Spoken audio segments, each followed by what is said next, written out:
Stitch தான் பார்க்க போகிறோம். பீட் ஸ்டிக்ஸில் நம்ம ஃபஸ்ட்டு நீடில் யூஸ் பண்ணி எடுத்துக்கணும் ஆர்டில இருந்து. நெக்ஸ்ட் வந்து பார்த்தீங்கன்னா இந்த லைன் வந்துருக்கு, அந்த லைனில் ரைட் சைட்ல இருந்து லெஃப்ட் சைட்ல வந்து ஒரு பஞ்ச் பண்ணணும். இந்த மாதிரி பஞ்ச் பண்ணிட்டு நம்ம த்ரெட்டை அடியில இருந்து எடுக்கணும். எடுத்தீங்க அப்படின்னா உங்களுக்கு இந்த மாதிரி ஒரு ஷேப் கிடைக்கும், ட்ரையாங்கிள் வர மாதிரி. நெக்ஸ்ட் வந்து இதே லூப்ல இப்படி நீடில் வச்சுட்டு இதே லூப்ல விட்டு இப்படி எடுக்கணும். எடுத்துட்டு இந்த ரெண்டுக்கும் நடுவுல இருக்கு இல்லையா, இந்த ரெண்டு லூப்பு நடுவுல இப்படி விடணும். இதான் வந்து பீட் ஸ்டிச். இது மாதிரி நம்ம நெக்ஸ்ட் போட்டு வரணும். இது வந்து ஒரு பீட் மாதிரி கன்சிடர் பண்ணிக்கிறோம் நாங்க ஸ்டிச்ல. நெக்ஸ்ட் இதே மாதிரியா கொஞ்சம் கேப் விட்டு ரைட் டு லெஃப்ட் வந்து நம்ம வந்து பஞ்ச் பண்ணிக்கணும்.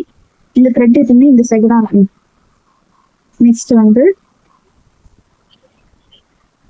இந்த லூப் இதுக்குள்ள எப்பவுமே இந்த மாதிரி வச்சுட்டு இந்த மாதிரி. நெக்ஸ்ட் வந்து பாத்தீங்கன்னா நடுவுல விட்டுட்டு திருப்பி சொல்ற பாருங்க, இங்க ரைட் டு லெஃப்ட் வந்து நம்ம நீடில வந்து பஞ்ச் பண்ணிக்கிட்டு இந்த நீடில் வந்து இப்படி இருக்கணும். இப்படி இருந்து இதுக்குள்ள இப்படி வச்சுட்டு இந்த ரெண்டு நம்ம பஞ்ச் பண்ணிக்கிட்டு ரெண்டுத்துக்கும் நடுவுல இங்க கேப் தெரியும், அந்த கேப்ல வந்து நம்ம இந்த நீடில வந்து எடுக்கணும். இதே மாதிரி நம்ம ரிப்பீட் பண்ணணும்.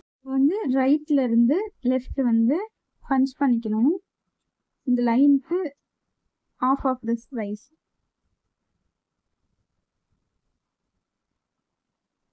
பஞ்ச் பண்ணிட்டு இது வந்து லூப் விட்டுறக்கூடாது, இந்த லூப் வராம.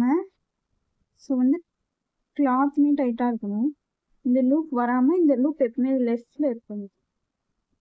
நெக்ஸ்ட் இந்த இடத்துல கொடுத்து எடுக்கணும். இந்த மாதிரி நம்ம ஃபைனலா கொடுத்ததுக்கு அப்புறமா என்ன